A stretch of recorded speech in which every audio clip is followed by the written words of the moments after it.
Katakan bersama, bertumbuh. Imam bertumbuh gak? Kita ada yang koreksi. Bertumbuh gak iman kita? Pertumbuhan bisa dilihat, rajin baca kitab gak setiap hari, rajin berdoa gak setiap hari, rajin beribadah ya, itu kelihatan. Orang banyak bicara tentang Tuhan, bicara tentang penglihatan, bicara tentang ibadah. Kalau dia jarang beribadah, nggak pernah atau jarang baca kitab, mustahil. Ya, iman bertumbuh itu kan kita rajin baca kitab setiap hari, baca kitab suci, doa tiap hari, kalau mau bertumbuh dan melayani. Itu membuat iman kita bertumbuh. Kalau iman bertumbuh, wow, lihatlah spektakuler yang kita alami bersama Tuhan. Bapak, iman kita bertumbuh. Lalu selanjutnya itu dalam kerohanian, lalu dalam jasmani dan kehidupan rohani. Jasmani maksudnya ya.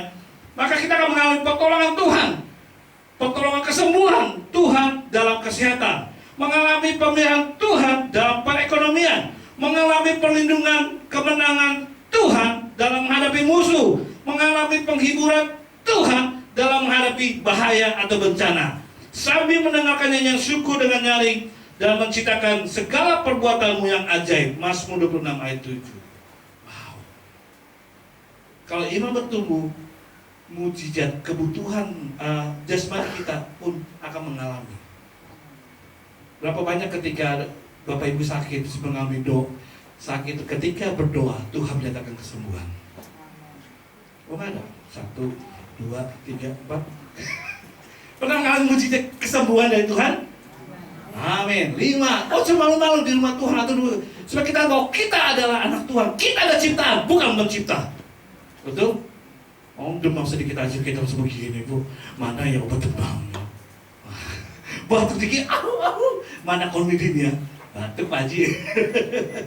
Batuk Pak Pendeta. Kita harus merasakan mujizat Tuhan dan saksikan.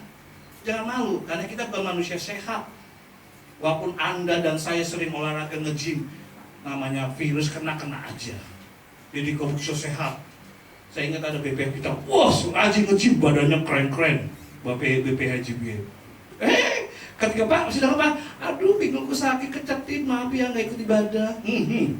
Rajin ibadah, rajin nge-gym, rajin gue sepeda, badannya kekar. Kena sedikit masuk angin, aduh maaf saya nggak ibadah hari ini, kecetin. Saya heran, jarang nggak pernah orang bukan jarang lah, dulu lagi seneng berenang. Kecetin nggak pernah tuh, sama-sama tiap hari naik motor, memang nggak punya mobil, naik motor terus, nggak ada kecetin pinggang. Kau cari hujan dan sakit demam, nah barulah nggak bisa ibadah, itu harus. Nah itu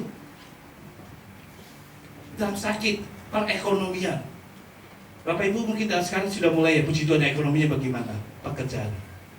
Adakah mulai kembali bergeliat, mulai ada pemasukan yang sudah normal kah, istilah gitu. Yang bagi usaha, mungkin bagi karyawan bagaimana? Ya berdoa saja. Karena ketika kita berdoa untuk di mana perusahaan kita bekerja, kalau perusahaan itu diberkati, kita sebagai karyawan pun akan diberkati juga. Amin. Gaji akan naik, bonus akan dapat, betul? Doakanlah. Dan itu bukan tanggung jawab sang suami saja, sang tanggung jawab istri. Nah, doakan perusahaan papamu ini, perusahaan aku ini. Karena kalau perusahaan berkati, aku diberkati, kamu diberkati. Bulanan jadi naik. Nah, betul?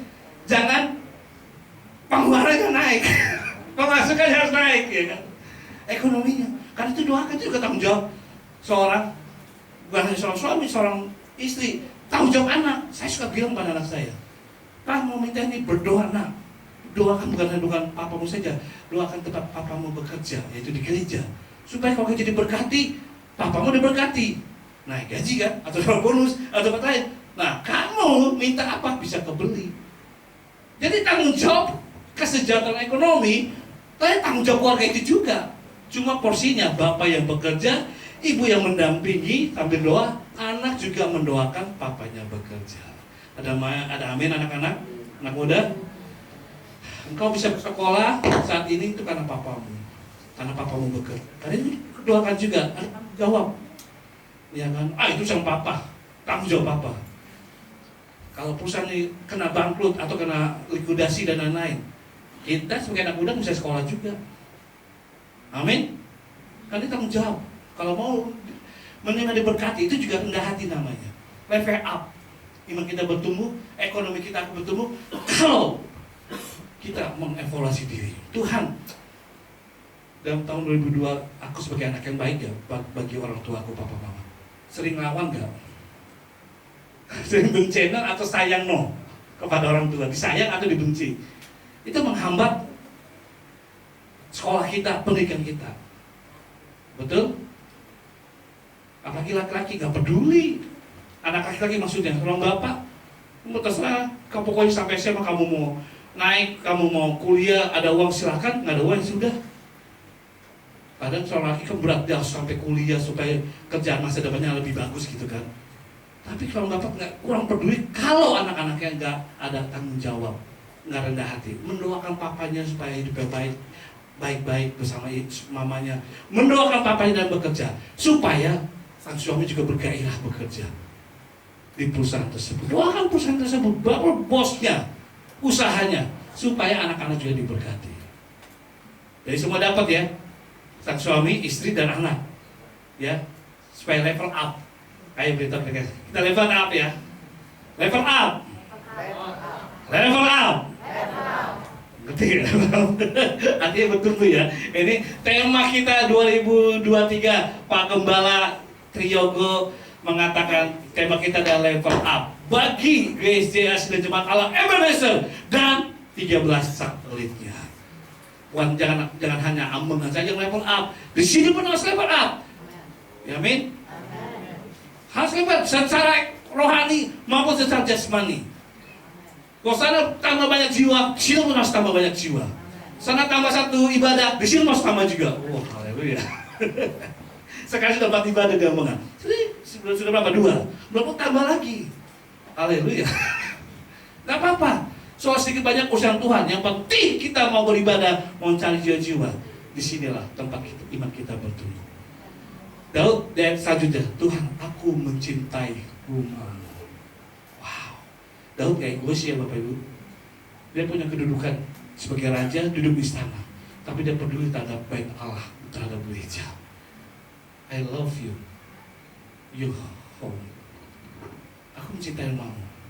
Karena dia tahu. Memang sekarang gereja adalah tubuh kita. Karena kita harus kita bersihkan. Mandi, sering mandi kan, sikat gigi. Kalau nggak bersihkan malu tubuh kita kan. Sama, baik Allah juga harus bersih tubuh. Sama di gereja. Ketika saya bersyukur Bapak Ibu Gembala cerita waktu ini korban banjir, semua pada mau turun tangan. Itu hal yang luar biasa. Selain doa, fisiknya berkorban untuk pekerjaan Tuhan, uangnya pun bekerja untuk Tuhan. No problem. Salah satu kita mencintai rumah Tuhan. Karena di rumah Tuhan tempat kita mendengar firman Tuhan. Bapak Ibu mungkin di rumah sulit untuk mendengar firman Tuhan. Ada Pak YouTube betul, tapi kurang jelas, kurang nyaman, betul kan? Di rumah Tuhan kita dekat, fokus. Setelah kita mendengar dengan baik-baik, kita memuji Tuhan. Karena kita diangkat. Di rumah mungkin waktu dengar YouTube kurang ya, karena nggak ada penyemangat, kebersamaan. Di bersama, mau tidak mau kita akan bersama-sama mengangkat tangan memuji Tuhan kan? Karena ada yang mau motivasinya. Jadi sehingga iman kita bertumbuh. Karena itu, cintailah rumah Tuhan. Termasuk salah satu rendah hati, level up. Seberapa lama Satet Sion ini berdiri? Seberapa lama saya sudah berkorban untuk gereja tercinta ini? Amin. Berapa banyak Bapak Ibu mengalami mujizat di rumah Tuhan Satet Sion ini? 1 orang, 2 orang, 5 orang. Cintailah gerejamu, maka Tuhan akan mencintaimu juga. Berkorban untuk gerejamu, Tuhan akan berkorban untukmu juga. Mari kita berdoa.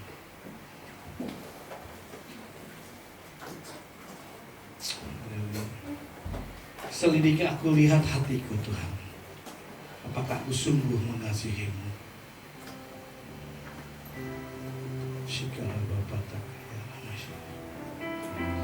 Thank you Lord Jesus. Haleluya. Terima kasih Tuhan. Selidiki aku, lihat hatiku. Apakah ku sungguh mengasihi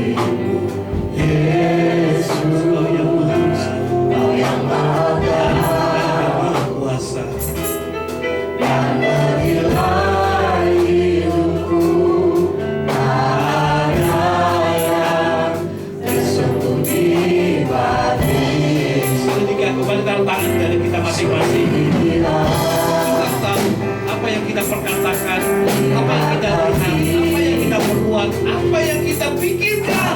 Karena yang pribadi yang maha tahu. Dia bukan tercipta dari daging, tapi Allah adalah roh yang mengetahui. Kalau tanganmu di dada, masing-masing katakan Tuhan. Dengan lagu dengan pujian sungguh-sungguh. Ada yang tersembunyi, dosa sakit apapun, Tuhan tahu. Apa yang kita berbuat, berikan kontrol, berikan hati kita. Sama gereja, mau kita gereja, mau kita hamba Tuhan, kita sama pelayan Tuhan, Tuhan tahu. Dan kita berkenan. Sedikitlah, selama kita mau diberkati Tuhan, Tuhan ampunilah saya. Seperti tahu, Tuhan, aku kau orang munafik, aku tidak mau kau orang penipu, aku tidak mau kau membunuh. Masalah kita bersama.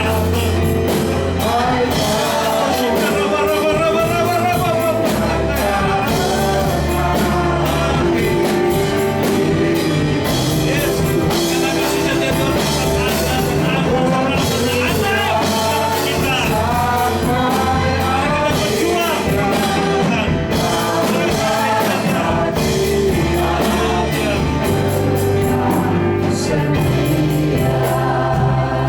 Tutup mata kita masing-masing saat kita berhadapan dengan Roh yang kudus, firman Tuhan. Ungkapkanlah hatimu, ungkapkan ceritamu, ungkapkanlah dosa-dosamu kalau ada saat kita berbuat dosa. Ungkapkanlah perlindunganmu kalau saat ada pergumulan. Izinkan 2 menit kita berdoa pada Tuhan.